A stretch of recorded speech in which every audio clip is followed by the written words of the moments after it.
Bonsoir à tous et bienvenue dans le Grand News. Voici les titres de ce 14 juin 2025. Tension explosive au Moyen-Orient, Benyamin Netanyahou hausse le ton face à l'Iran. Le Premier ministre israélien déclare vouloir frapper tous les sites du régime, je cite, iranien. Une déclaration lourde de menaces après les récents échanges de tirs. L'escalade continue entre les deux puissances ennemies. 18 départements du centre et de l'Est placés en vigilance orange.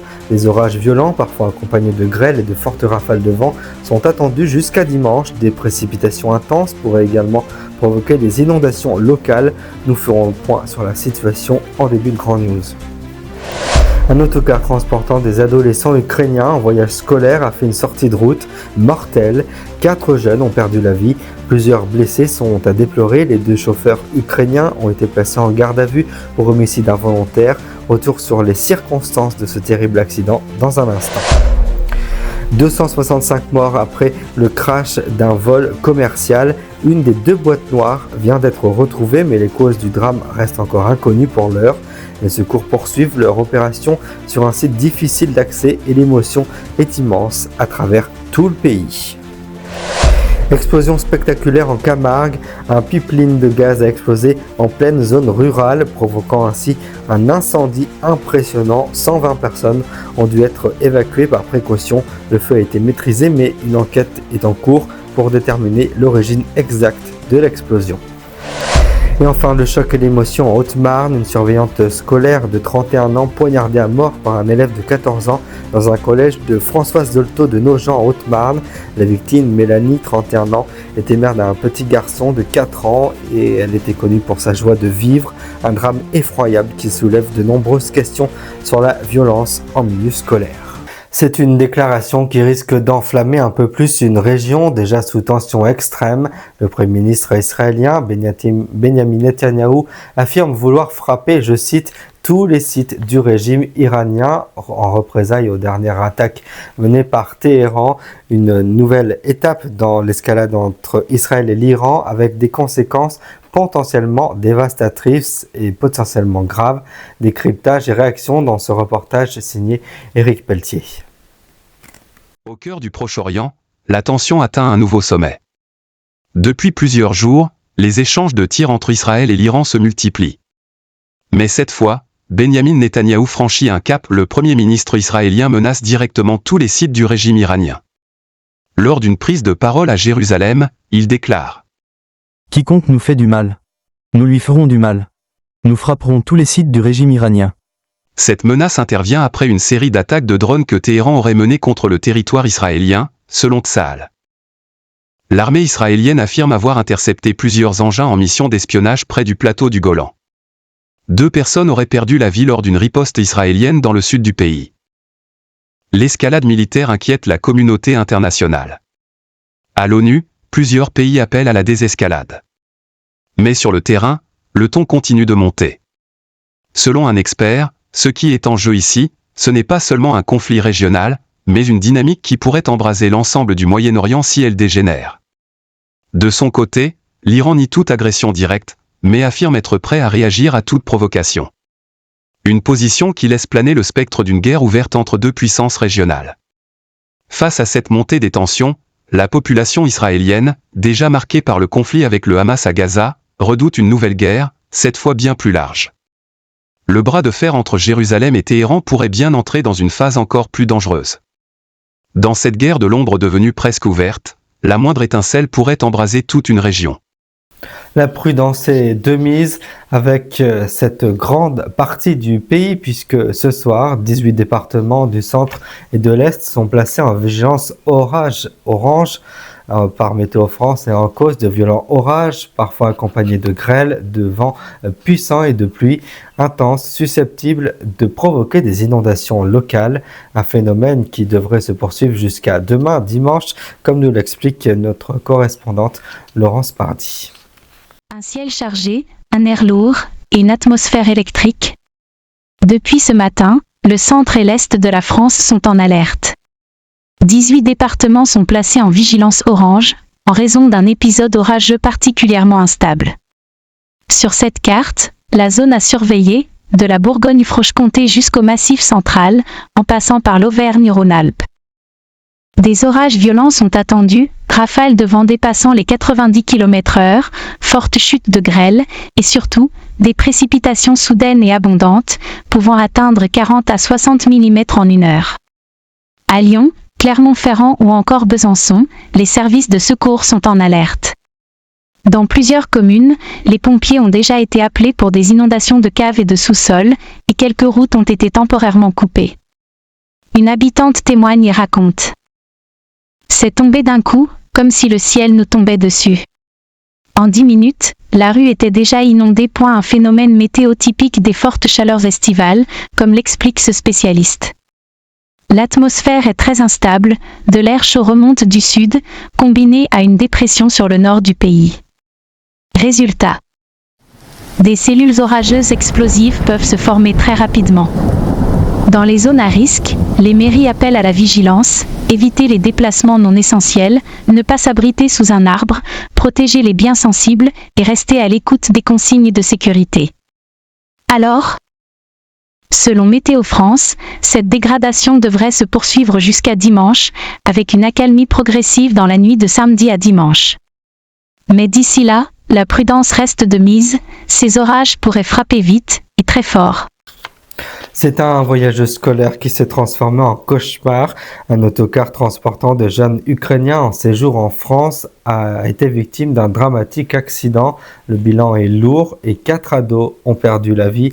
Plusieurs autres sont blessés, certains grièvement. Les 2 chauffeurs ont été placés en garde à vue pour homicide involontaire. Retour sur ce drame et les premiers éléments de l'enquête, signé Bernard Fleury.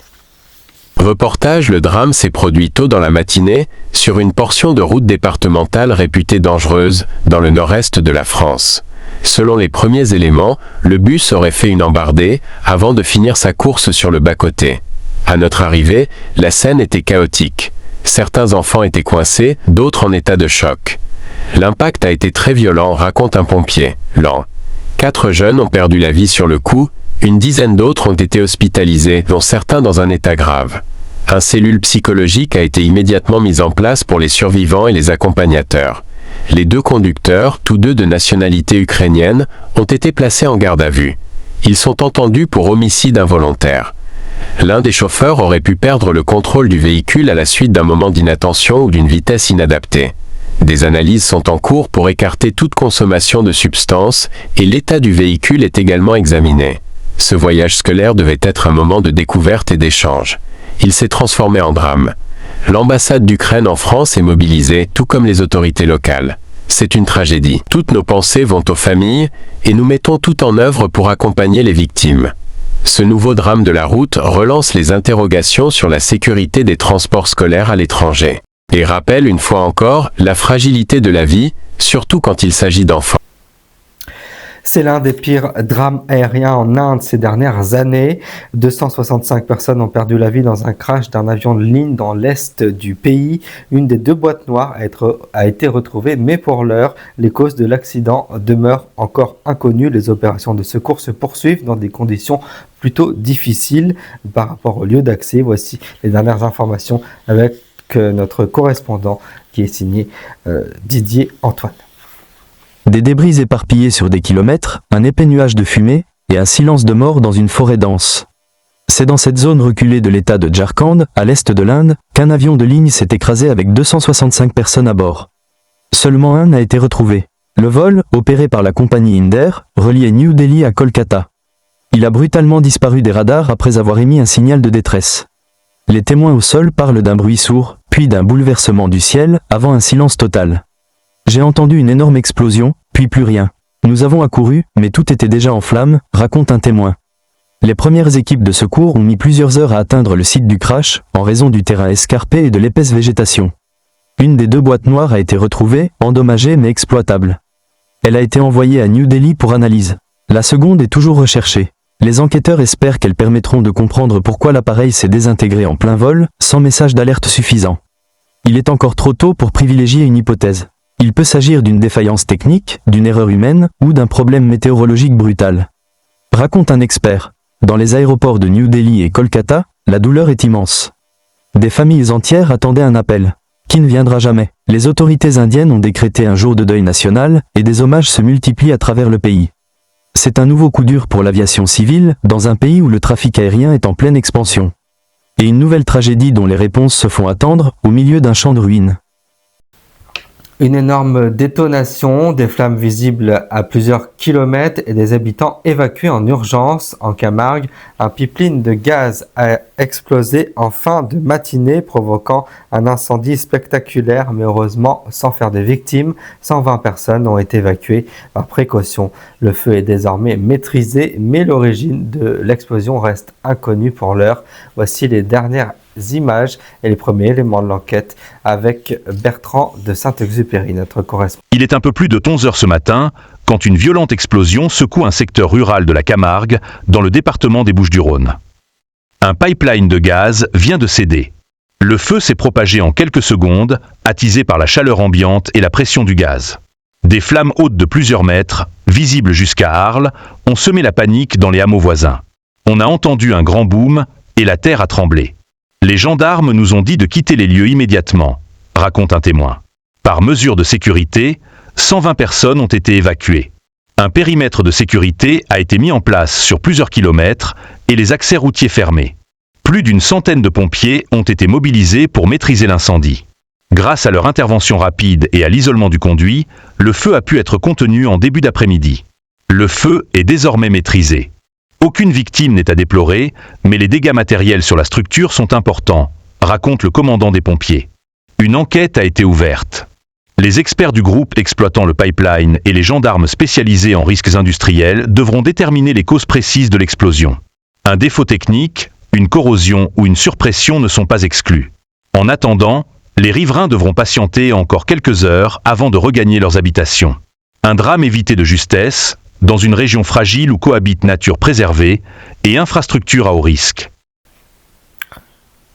Je vous le disais dans les titres, c'est un drame d'une violence inouïe qui bouleverse aujourd'hui la communauté éducative et bien au-delà. À Saint-Germain, en Haute-Marne, une surveillante scolaire a été poignardée à mort par un élève de 14 ans en pleine journée dans l'enceinte d'un collège. La victime s'appelait Mélanie, elle avait 31 ans, mère d'un petit garçon de 4 ans. Une femme engagée, connue pour sa gentillesse et sa joie de vivre, selon ses collègues. L'adolescent a été placé en garde à vue et une enquête pour assassinat est ouverte. Le choc est immense et les questions sont nombreuses. Retour sur une tragédie qui bouleverse tout un territoire avec Elisa Leboeuf.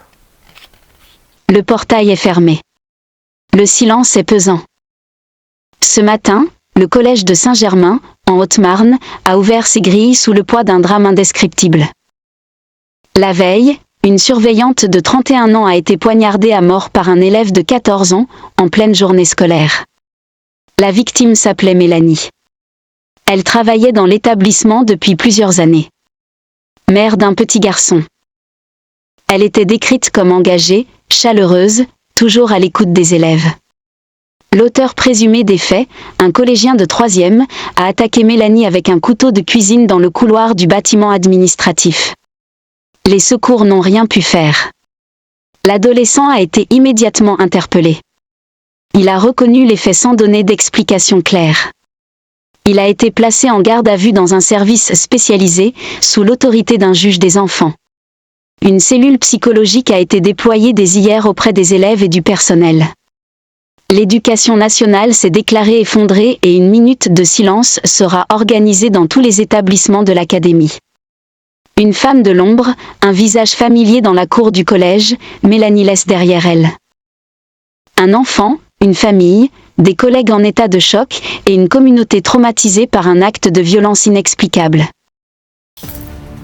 C'est la fin de ce grand news marqué par des nouvelles difficiles. Le drame dans un collège de Haute-Marne, l'explosion d'un pipeline en Camargue, ou encore le crash aérien en Inde et les tensions au Moyen-Orient. L'actualité de ce 14 juin nous rappelle une fois de plus la fragilité des vies humaines, mais aussi l'importance de l'information, du discernement et du recul face aux événements qui bouleversent notre monde. Merci à tous de nous avoir suivis. Prenez soin de vous ainsi que les autres et vos proches. On se retrouve samedi prochain. Permettez-moi de vous souhaiter une très belle soirée, de vous remercier de votre fidélité. À la semaine prochaine, merci.